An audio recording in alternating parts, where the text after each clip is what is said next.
Prasudiana, NIM C 2018-053. Di sini saya akan melakukan pendidikan kesehatan tentang alat kontrasepsi IUD. Perkenalkan, saya Prasudiana ya Bu ya, yang bertugas jam 7 sampai jam 2 siang nanti. Boleh tahu ini dengan Ibu siapa? Ibu siapa? Alamatnya di mana Bu? Jember atau juga tempat sembarang waktu.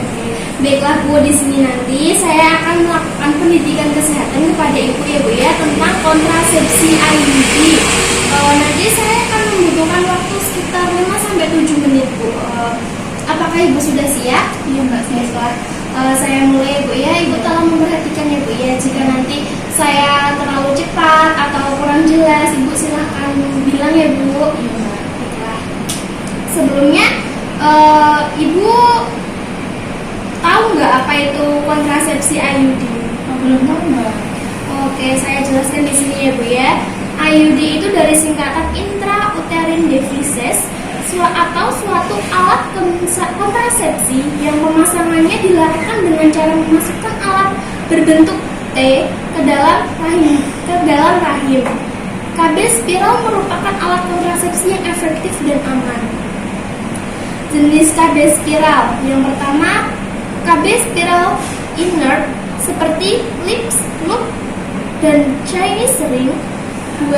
KB spiral yang mengandung tembaga seperti CU380A, CUT200C, Nova TCUT380A. Yang ketiga, KB spiral yang mengandung hormon progesteron seperti progestaser dan levonorgestrel seperti levonol. Kontraindikasi pemakaian IUD. Yang pertama, kehamilan. Yang kedua, peradangan pada alat kelamin. Yang ketiga, kecurigaan tumor ganas pada alat kelamin. Yang keempat, tumor jinak pada rahim. Yang kelima, perdarahan vagina di luar siklus haid yang berat. Yang keenam, bentuk rahim yang tidak normal. Selanjutnya, indikasi pemakaian IUD ya Bu ya. Yang pertama, ibu yang masih berada pada usia reproduktif. Yang kedua, ibu yang belum pernah hamil tetapi ingin menunda kehamilan. Yang ketiga, ibu yang ingin menggunakan kontrasepsi jangka panjang. Yang keempat, ibu yang setelah melahirkan tidak menyusui bayinya. Yang kelima, ibu menyusui menginginkan menggunakan kontrasepsi. Yang keenam, ibu yang setelah abortus dan tidak ada tanda infeksi.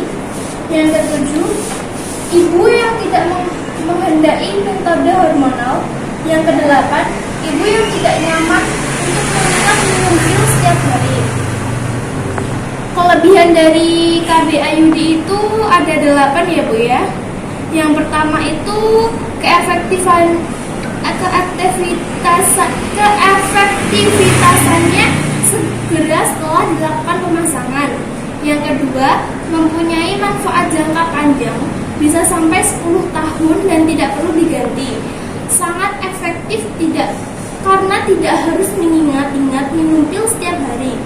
Yang selanjutnya, tidak berpengaruh terhadap kualitas dan volume ASI, tidak mempunyai efek samping hormonal karena mengandung bahan tembaga, tidak memiliki interaksi dengan obat-obatan, dapat langsung dipasang setelah melahirkan atau sesudah abortus, dalam kurung apabila tidak ada tanda infeksi.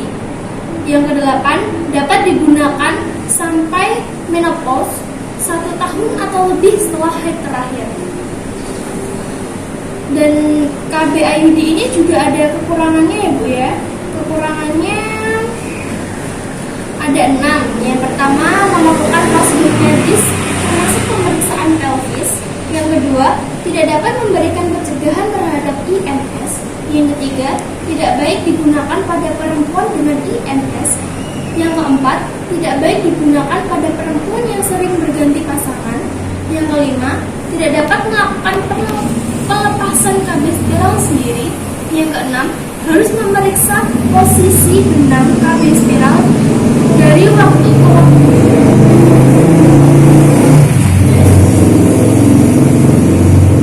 Dan selanjutnya, efek samping dari KB IUD ya Bu ya.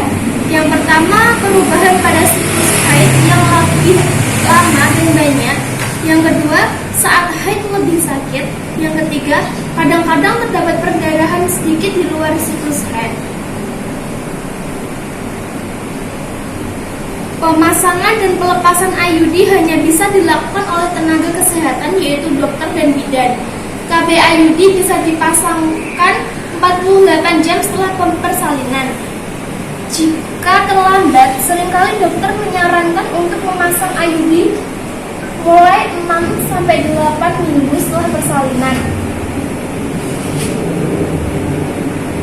Setelah pemasangan IUD, disarankan untuk melaksanakan kontrol 1 minggu atau 1 bulan setelah pemasangan untuk melihat posisi IUD di dalam rahim. Oke.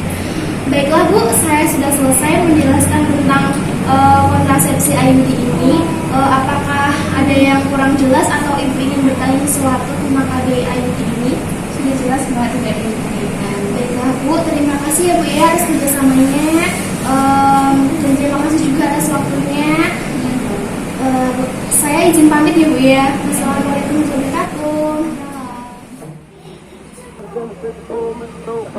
Everybody ask me how I know. I smiled at them and said she told me so. Everybody ask me how I know.